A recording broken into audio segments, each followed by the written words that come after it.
adelante, muchachos, para tenerlo cerca. Yo soy venezolano, yo tengo un mensaje especial para el pueblo venezolano. ¿Sí? Pero es para todos, ¿no? Porque la palabra de Dios es para todos. ¿Sí? El pueblo de Israel pensaba que solamente era para ellos, era un pueblo especial y escogido, y era en verdad, tenían razón.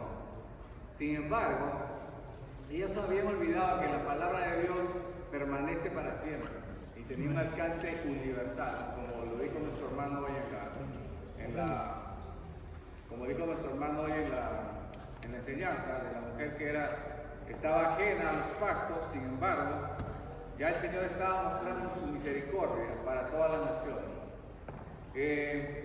Bueno, ustedes saben que estamos estudiando el libro de la carta del apóstol Pedro. Sin embargo, dado a todas las cosas que han pasado, han acontecido en la tierra, a veces ustedes saben, me salgo un poco de esto para que podamos conocer algo del Señor, sobre todo en momentos en los cuales muchas veces nos preguntamos ¿por qué pasan esas cosas? ¿O qué sucede? ¿O por qué si Dios es un Dios bueno permite ciertas cosas? Y la verdad es que hay más preguntas muchas veces que respuestas. Y vemos esa incertidumbre en nuestra vida, pero como creyentes y como cristianos, el conocimiento de la Escritura y el conocimiento de nuestro Señor nos traen paz y consuelo aún en momentos difíciles. Por ejemplo, el apóstol Pablo les decía a los creyentes que habían perdido sus familiares que habían muerto. Él les decía que no sean como aquellos que no tienen esperanza, es decir, que nosotros somos un pueblo diferente, que tenemos confianza en aquel que es poderoso para resucitar a los muertos. Entonces tenían una esperanza viva para los creyentes. Ahora bien, hoy voy a hablar acerca de, ustedes saben que Venezuela ha sufrido un fuerte terremoto. Y siempre en esos momentos nos preguntamos ¿por qué pasan estas cosas? Sobre todo cuando vemos que los que han muerto son niños que están empezando a vivir, gente, nosotros decimos inocente, ¿no? Y bueno, y hay muchas cosas que podemos nosotros generalmente juzgamos a veces a la ligera, ¿no? Podemos juzgar, es lo que vamos a ver hoy, podemos juzgar ligeramente. Bueno, ¿será que una nación tan pecadora que está llevando el juicio divino, ¿no? O bueno, son cosas de la misma naturaleza, del clima. Pero la pregunta es siempre, bueno, pero Dios no pudo haber detenido estas cosas. En su misericordia no pudo haber hecho que no suceda. Y entonces, todas esas preguntas nos las hacemos nosotros. Muchas veces callamos, no decimos a nadie, muchas veces preguntamos entre nosotros y bueno, nos quedamos en silencio quizás, sin saber. Pero esta tarde, hermanos, quiero traer un poco de luz acerca de esto, ¿no? Y quizás muchos no les vaya a gustar, porque vamos a hablar un poquito acerca de la soberanía de Dios. La soberanía, la misericordia de Dios, pero sobre todo quiero hablar acerca de dónde debe estar nuestro norte en situaciones como esta, porque Jesús habló sobre esto. Y el verso que he tomado en realidad está en el capítulo 13 de Lucas. Creo que esta historia es conocida, solamente está relatada en el libro de Lucas. Voy a leerlo, son 5 versículos solamente, entonces voy a leerlos. El capítulo 13 de Lucas, versículos del 1 al 5, lo voy a leer. Dice así: en este tiempo estaban también allí algunos que le contaban acerca de los galileos cuya sangre Pilato había mezclado con los sacrificios de ellos. Y respondiendo Jesús le dijo: ¿pensáis que estos galileos, porque padecieron tales cosas, eran más pecadores que todos los galileos? Os digo no, antes, si no os arrepentís, todos pereceréis igualmente. O aquellos 18 sobre los cuales cayó la torre del Siloé y los mató, ¿pensáis que eran más culpables que todos los hombres que habitan en Jerusalén? Os digo, no. Antes, si no os arrepentís, todos pereceréis igualmente. Bueno, esta historia es común. Jesús está con sus discípulos, llegan a Jerusalén y bueno, están ahí en su predicación de que Jesús siempre está enseñando y se acuerdan de un acontecimiento horrible, algo feo que había pasado, que habían ido unos hombres a ofrecer sacrificios al templo del Señor y se armó una revuelta, y en esa revuelta Pilatos, como era el gobernador de esa región, mató a estos hombres y agarró su sangre y la mezcló con el sacrificio que ellos iban a hacer. Ya ven que en el sacrificio ellos presentaban un corderito y la sangre del cordero se presentaba en ofrecimiento por los pecados. Y él agarró y mató a estos y mezcló esa sangre de los galileos, de estos hombres, y uno decía, pero podríamos decir, hey, estos hombres fueron a presentar sacrificios al Señor, ¿y por qué Dios permitió que los mataran? Y no solamente que tuvieran una muerte violenta, y en medio de esa muerte violenta su sangre fuera mezclada como sacrificio, o sea, pero uno podría decir, si está sirviéndole al Señor, ¿por qué le pasan estas cosas? Y el siguiente, Jesús le responde y le dice, ¿pero ustedes creen que estos galileos, porque padecieron tales cosas, eran más pecadores que todos los galileos? Porque es la tendencia nuestra, a pesar que cada quien está recibiendo lo que se merece muchas veces. Ellos rápidamente, bueno, pero Jesús trata de ubicar, ¿no? Trata de ubicar las cosas y Él va a aclarar 4 pensamientos que se nos pasan en nuestra mente en situaciones como esas, 4 cosas que suceden. La primera de ellas es que la creencia de que el sufrimiento es proporcional a nuestra pecaminosidad. Es decir, que si sufrimos algo, estamos pasando algo en nuestra vida dolorosa, es por causa, o esto es algo recíproco, por algo mal que estamos haciendo. Usted recordará la historia de Job, ¿se acuerda? Job, bueno, no había nadie, bueno, nuestro Señor Jesucristo, ¿no? Pero después de nuestro Señor Jesucristo, Job tuvo una prueba difícil. Él perdió todas sus riquezas, sus hijos fueron asesinados y todo en un mismo día. Y él, aunque no entendía por qué, él dijo, el Señor dio, el Señor quitó, sea el nombre del Señor bendito. Él bendijo al Señor a pesar de su situación, ¿sí? Entonces, a pesar de que estaba adolorido con su esto, él glorificó al Señor. Luego, él, para rematar, o sea, como para un poquito más de dolor, aumentar un poco más de dolor a su llaga, él tiene una enfermedad en todo su cuerpo, desde la cabeza hasta la planta del pie.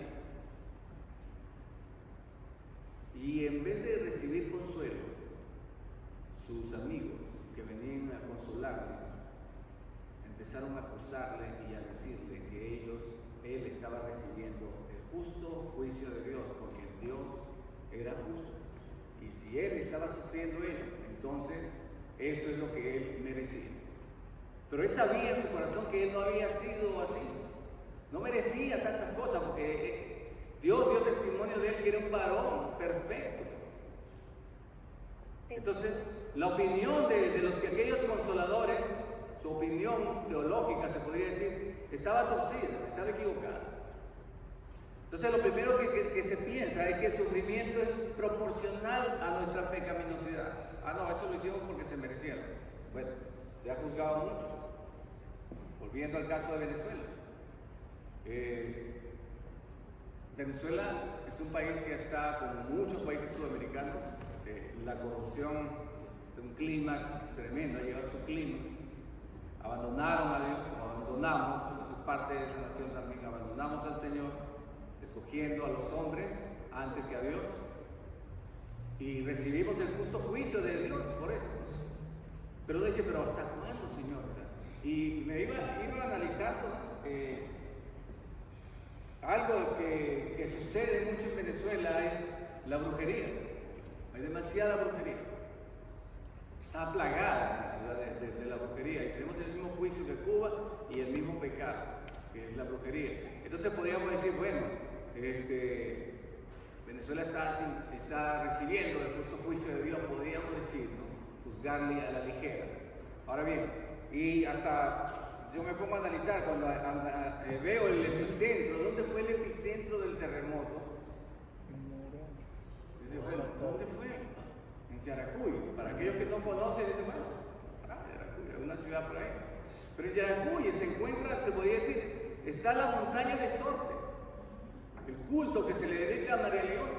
O sea, lo que diríamos en Venezuela, la mata de la brujería. Y ahí fue el epicentro. Entonces diríamos así, si juzgamos apresuradamente, sí, entonces es el juicio de Dios, porque Dios está enojado. Y bueno, el Salmo 18 dice a veces así, ya se lo voy a leer. El Salmo 18, verso 5. Un segundito, quiero leer literalmente como dice. Dice, la tierra, verso 7, dice, la tierra fue conmovida y tembló, se conmovieron los cimientos de los montes y se estremecieron porque Él se indignó. Es decir, a causa de la ira y el enojo de Dios, la tierra tembló y se estremeció la tierra por causa de su enojo. O sea, que habían hecho mal, habían hecho mucha perversión en esto, y entonces Dios había dado su juicio. Entonces, podíamos juzgar como esta persona que estaban aquí, que decía que el sufrimiento es proporcional a su pecaminosidad, y vamos a decir, sí, ¿verdad? Bueno, yo se lo merezco.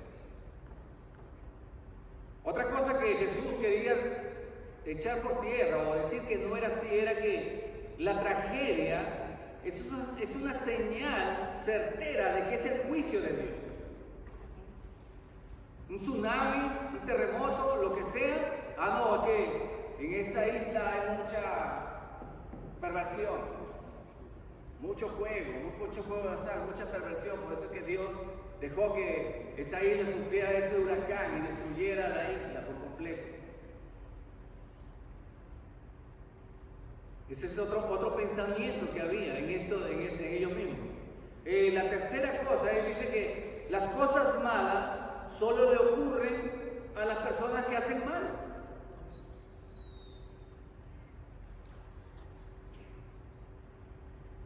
Y por último, ese derecho que nosotros pensamos que tenemos de juzgar toda situación, porque quizás creemos saberlo todo. Entonces tenemos estas cosas las cuales Jesús dijo que no era así. Y Él os digo que no. ¿Ustedes creen que estos que fuéramos a hacer servicio eran peores que cualquiera? No. Pero si no os arrepentís, todos pereceréis igualmente. Y ahí Jesús añade esta historia, y me hizo recordar la situación de Venezuela. ¿Cuántos están aplastados debajo de concreto? Y aquí murieron 18 hombres. Hay miles que han muerto en Venezuela. Y en otras, en ciudades en Asia, usted sabe, cuando ha habido esos terremotos fortísimos, muertos 2.500, 3.000 personas. Entonces se desplomaron esas torres. Ahora, esta torre no se sabe cuándo ni por qué, qué razón hubo. Lo cierto de que no hay históricamente algo, solamente este relato de Lucas le dice, o aquellos 18 hombres sobre los cuales cayó la torre de Siloé. La torre se derrumbó, cayó sobre ellos, los aplastó y los mató. Y Jesús dice, pensáis que eran más culpables que todos los hombres que habitan en Jerusalén. Os digo no, antes, si no os arrepentís, todos pereceréis igualmente. Entonces, Jesús cambia el enfoque, ¿no? ¿Qué hacemos cuando sucede algo malo, o esta situación como la que vive en nuestro país, Venezuela? Podemos decir, está recibiendo recibiendo el juicio de Dios. Podemos decir, quizás, ¿por qué Dios permitió eso? Si Él tiene todo el poder para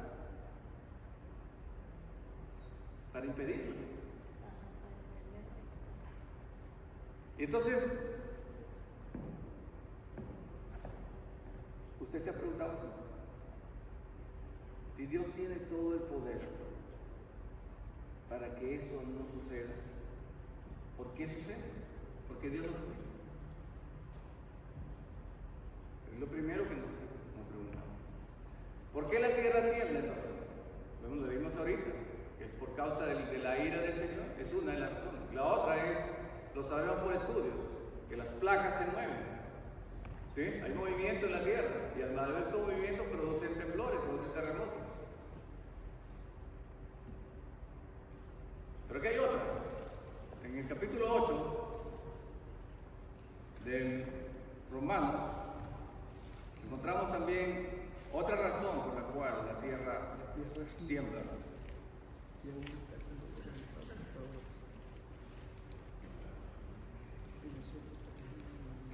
Romanos capítulo 8.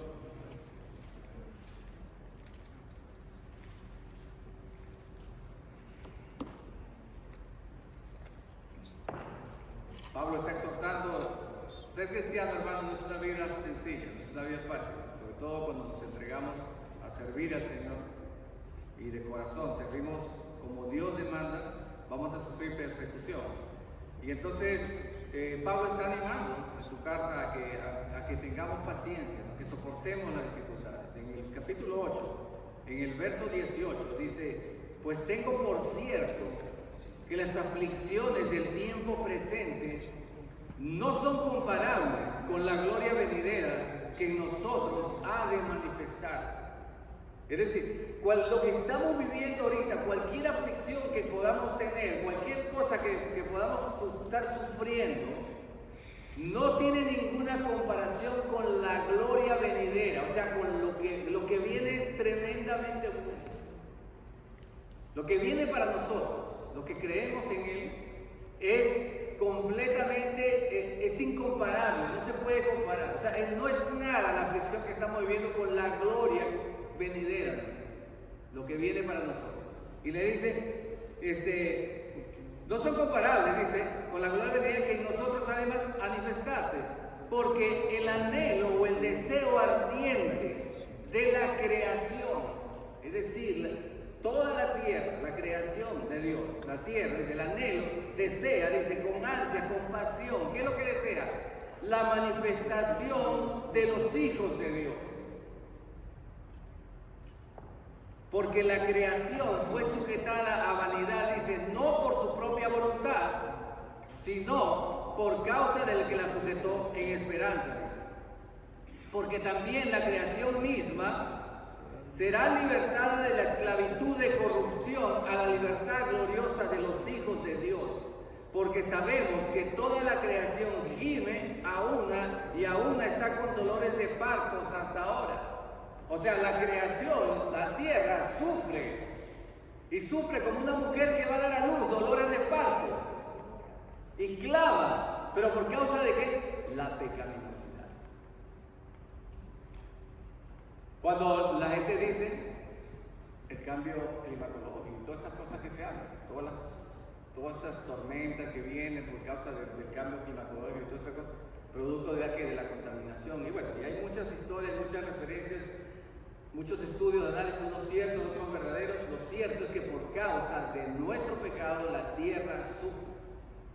Nosotros nos hemos encargado de contaminar los mares, de contaminar el ambiente, de cortar la tala de árboles excesivamente. Todas estas cosas producen un cambio y traen consecuencias en el mismo planeta. El planeta responde a esto temblando, soltando energía, y nosotros mismos sufrimos la consecuencia de estas cosas. Que también la tierra. Ahora dice que la tierra anhela y desea, ¿qué es lo que desea? Dice la manifestación de los hijos de Dios. Es decir, que nosotros seamos transformados conforme a la imagen de nuestro Señor Jesucristo. Es decir, que cuando venga nuestro Señor y nosotros seamos transformados nuestros cuerpos mortales en cuerpos semejantes a los de nuestro Señor Jesucristo, cuerpos que no nos van a llevar más al pecado, que no nos van a guiar hacia el mal, después de que nuestra redención sea completada en su venida, entonces Dios también restaurará esta tierra. Ahora, pero como les dije, pero si Dios puede hacer todas las cosas, ¿por qué entonces permite todo, que pasen todas estas cosas? Quiero leer algo acerca de esto, de lo que la palabra del Señor dice. Dios es soberano. ¿Y qué significa esto? De que Dios hace lo que Él quiere y nadie le puede decir nada. Eso es lo que es la soberanía. Hay soberanía limitada. Un rey, por ejemplo, es soberano. Puede decidir hacer o deshacer. Pero por encima de un rey está el Señor que está en los cielos y tiene control. Él es el supremo soberano. Él hace lo que Él quiere y no da a nada, no da razón de lo que Él hace. Voy a leerle ciertas referencias acerca de esto de Dios, de este atributo de Dios. En Deuteronomio capítulo 32 dice: mirad que yo soy, dice, y no hay dioses conmigo. O sea, Él es el único Dios. Yo hago morir y hago vivir. Esta es la soberanía de Dios. Yo hago morir y hago vivir. Usted dice, pero en estas trágicas que usted ve, unos viven, otros mueren. En su voluntad el Señor así lo quiso. Yo hago morir, dice, y yo hago vivir. Yo hiero y yo sano. O sea, tiene control total de todo. Y no hay quien pueda librar de mi mano. Entonces uno dice, bueno, pero o sea que el Señor tiene todo. Él fue el que hizo esto. Porque aquí lo dice, yo hago morir, yo hago vivir. Yo hiero, yo sano, no hay quien pueda librar de mi mano, dice. En Lamentaciones lee lo que dice Jeremías en su dolor, al ver que su nación estaba completamente destruida por causa de su pecado. Dios estaba anunciando en su misericordia 40 años, diciéndole: arrepiéntese y vuélvete a tu Dios. Conviértenos, Señor, y seremos convertidos, clamaba Jeremías. Pero él vio el juicio de Dios sobre su pueblo. Cómo vino una nación poderosa, más poderosa que ellos, y los llevó esclavos. Destruyó lo más preciado de ellos, su templo, el templo del Señor. Fue destruido. Sus tesoros fueron llevados cautivos a otros templos de dioses que no eran dioses. Y en eso Jeremías dijo: ¿quién será aquel que diga que sucedió algo y que el Señor no mandó?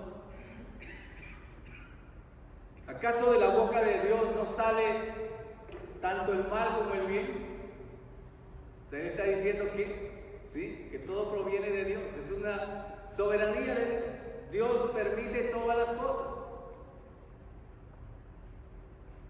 Sí, uno dice, esto no lo entiendo.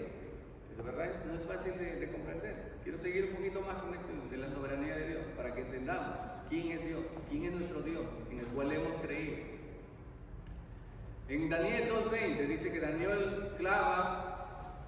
Él había pedido, no voy a relatar toda la historia, después lo sabemos, pero él lo que dice: bendito sea el nombre del Dios de los siglos en los siglos, dice, porque suyos son el poder, la sabiduría. Él cambia los tiempos y las edades. Él quita reyes, pone reyes, da sabiduría a los sabios y ciencia a los entendidos. Esta es una de las palabras que a mí, o sea, cuando usted ve, hermano, que un presidente, sea hombre, sea mujer, sea joven, sea viejo, está instituido en un lugar, muchos dicen, no, esta es la voluntad del pueblo. No, en realidad el que decide quién reina, quién gobierna es Dios. Todas las autoridades han sido instituidas por Dios. Y Él quita y Él pone. El presidente fallecido Hugo Chávez pensaba reinar hasta el 2000 siempre, pero él no es eterno. Y el Señor lo cortó. Él decía primero hasta el 2021 y ni siquiera llegó allí, porque el 2012 ya no estaba más con nosotros. Porque no es la voluntad del hombre. No tenemos poder para nada. Dios es quien determina todas las cosas. Daniel, en el mismo libro de Daniel, el rey Nabucodonosor, un rey arrogante, malvado, pero Dios lo humilló y le hizo conocer su nombre. Y él clamó esas palabras diciendo: todos los habitantes de la tierra son considerados como nada, y él hace según su voluntad en el ejército del cielo y en los habitantes de la tierra. Es decir, él hace lo que él quiere en los cielos y en la tierra. Y no hay quien detenga su mano y le diga: ¿qué haces? Esto lo dijo un hombre que fue humillado. Después de haberlo tenido todo, lo perdió todo hasta su razón. Quedó como una bestia, como un animal comiendo plantas en el campo, casi desnudo. Sus uñas le habían crecido larguísimas, su cabello. Andaba como un loco. Pero después su razón le fue de vuelta. Dios le dijo a este hombre, le enseñó, y después de que le mostró que Dios reinaba, él pudo decir estas palabras: que no hay quien detenga su mano y le diga: ¿qué haces? Él creía que era Dios. Es más, este hombre pedía adoración, pero el Señor lo humilló. El único que es digno de recibir adoración es Él mismo, aquel que lo puso allí. Entonces, hermanos, vemos que Dios es soberano, pero en medio de su soberanía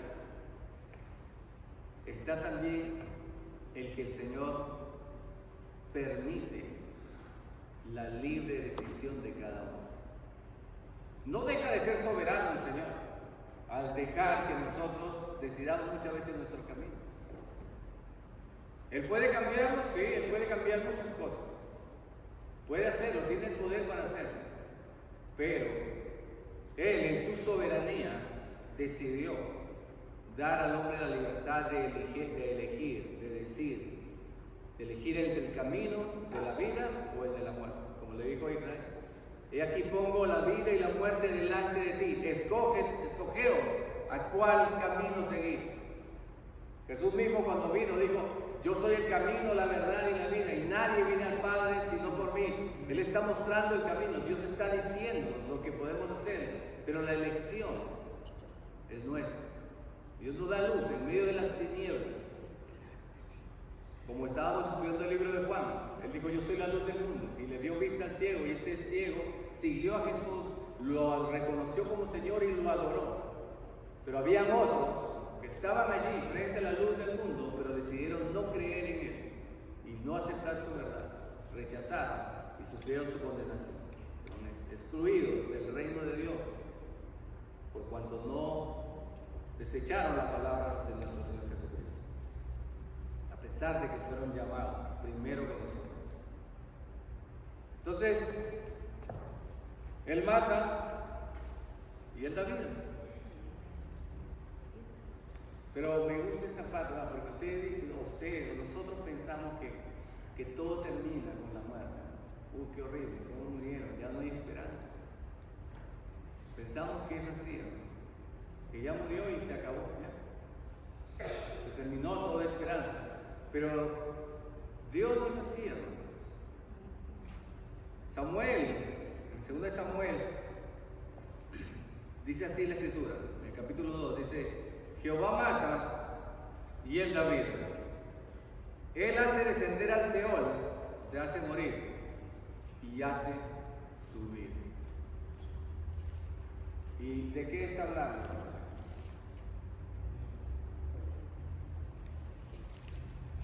¿De qué dice? ¿Qué es lo que está diciendo aquí el Señor? Dice, bueno, Él es el que mata si Él permite que muera, pero es el dador de vida. Él hace que la gente descienda al cielo, o sea, es decir, que sea enterrada, que muera, pero también lo hace subir de allí. Es decir, Él tiene el poder de resucitar. La resurrección. Por eso es que los hombres de fe, de que habla Hebreos 11, hermano, usted ve y dice que todos estos murieron sin haber alcanzado lo prometido. ¿Ok? Y el hecho de que ellos no hayan alcanzado esas promesas estando en vida, ¿hará nula la fidelidad de Dios? Es decir, ¿acaso Dios no tiene poder para cumplir sus promesas aún más allá de la muerte? Jesús dijo que Abraham, Isaac y Jacob estaban vivos, aunque ellos habían muerto, porque para el Señor todos viven, dice, porque Él es el dador de la vida. En otras palabras, lo que está diciendo el Señor es que Dios es un Dios justo y todopoderoso, y Él es soberano. Y que la vida, o sea, la muerte no tiene poder de cambiar las promesas de Dios. Aún cuando usted vea o yo veamos las cosas más terribles y que parezca que Dios es injusto, Dios es poderoso para recompensar todas las cosas en su venida, cuando Él venga. Como leímos en Romanos, cuando esta tierra esté puesta en manos de nuestro Señor Jesucristo y Él sea el Rey, el único Rey sobre la tierra, y nosotros estemos reinando juntamente con Él. Y la tierra, dice con Isaías, podemos leer, dice que la tierra será un paraíso, dice que el niño y el león jugarán juntos, el león y el cordero jugarán juntos, van comiendo pasto. Y también, o sea, que el niño jugará con la serpiente. O sea, será un reino de paz, la creación será restituida como en el principio. Esa es la esperanza a la cual Dios nos ha llamado. Y es lo que vimos en la reflexión de lo de Lucas. Después de ver todo esto, ¿no?, de lo que estamos viendo, de ver lo que es la soberanía de Dios, de ver la consecuencia por la cual la tierra esté sufriendo, ante toda esta situación que nosotros estamos, podemos conversar con el Señor, como ellos hicieron. Señor, mira, porque esta gente que estaba ofreciendo sacrificios murió así de una manera tan horrible, tan trágica. ¿Cuál sería la respuesta del Señor para nosotros? Si no os arrepentís, vosotros también pereceréis igual. Señor, pero aplastaron todo, esa torre los aplastó, los mató. Si no os arrepentís, pereceréis igualmente. En otras palabras, el Señor está diciendo, no tratemos de entender todas las cosas del Señor, como dice su palabra. Los misterios de Dios son para el Señor, las cosas reveladas son para nosotros, pero las ocultas son del Señor. Hay cosas que nosotros no sabemos y no entendemos, pero sí Él nos ha mostrado que Él es un Dios justo, que Él tiene el poder para cumplir lo que prometió. Pero en nosotros está una sola cosa, en donde debemos poner nuestros ojos. Y el mandamiento es esto: si no os arrepentís, todos pereceréis igualmente. Estas situaciones, hermanos, en la vida, ¿qué nos hacen reflexionar? La brevedad de la vida, hermanos. ¿O acaso estas personas pensaban de que su vida iba a terminar así, en segundos? No. Y en cualquier momento puede pasar con nosotros, hermanos. En cualquier momento. La vida es breve. Si tenemos la esperanza solo en esta vida, somos los más dignos, como dice, de compasión. Nosotros tenemos fe y debemos poner nuestra fe en aquel que tiene el poder para resucitarnos después de la muerte, el que nos ha prometido vida eterna, y que todas estas cosas son pasajeras. Pero para poder lograr eso, hermano, tiene que haber un arrepentimiento. De lo contrario, igualmente vamos a estar perdidos. Y el llamado al arrepentimiento es de cambiar de dirección. Si nosotros no hemos aceptado la salvación de Dios, que es en Cristo Jesús, si no hemos reconocido estas cosas, de que somos pecadores,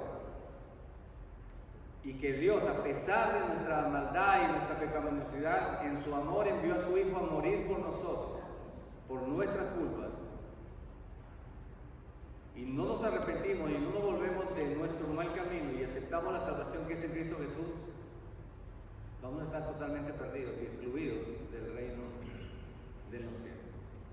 Quiero dejar en claro esto, hermanos. No quiero que nos olvidemos de esta situación que está viviendo Venezuela. Al contrario, quisiéramos poder ayudar más. Estaba analizando maneras de que uno pudiera ayudar. Todavía estamos en una iglesia muy joven, pero de la forma que estamos organizándonos ahorita es para que en situaciones de estas nosotros podamos ayudar. Todavía no, apenas estamos haciendo esto, ¿no? Pero Dios permite que estas situaciones sucedan también, hermanos, ¿para qué? Para que nosotros podamos ayudar a otros en situaciones como esta, para hacernos ver la fragilidad de la vida, para mostrarnos cuán débiles somos, cuán frágil es nuestra vida.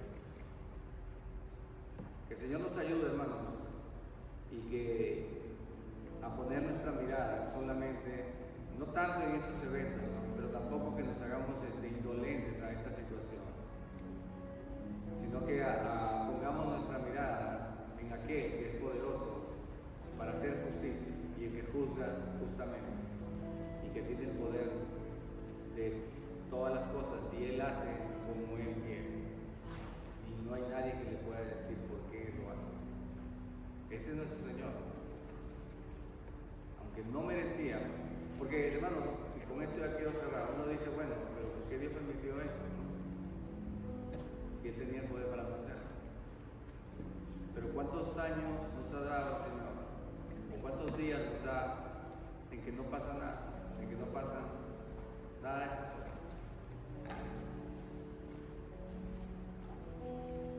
En nuestra vida pueden pasar, ¿cuántos terremotos ha vivido usted, hermano?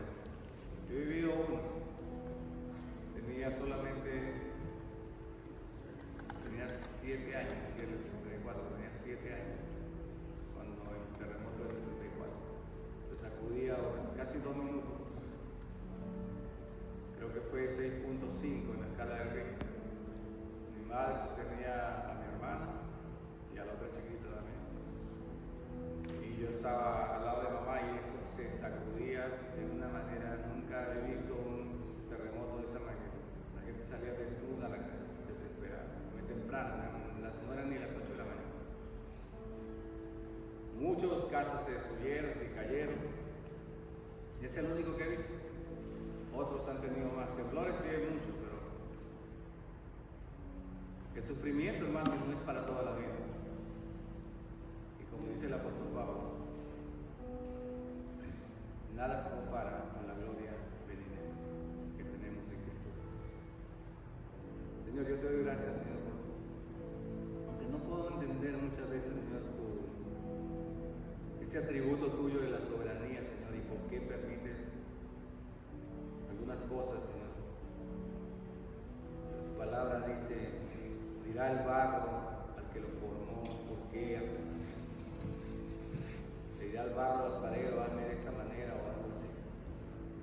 ¿O acaso no tiene potestad el alfarero de hacer las cosas como él quiere? O de deshacer algo y volverla a hacer, porque tiene el poder para hacerlo. Ayúdanos a confiar, Señor, de que no importa qué suceda en esta vida, Señor, nada nos podrá separar de tu amor, Señor, que es en Cristo Jesús. Ni la vida ni la muerte, ni ángeles, ni principados, ni potestades, ni ninguna otra cosa creada nos podrá separar del amor de Dios que es en Cristo Jesús.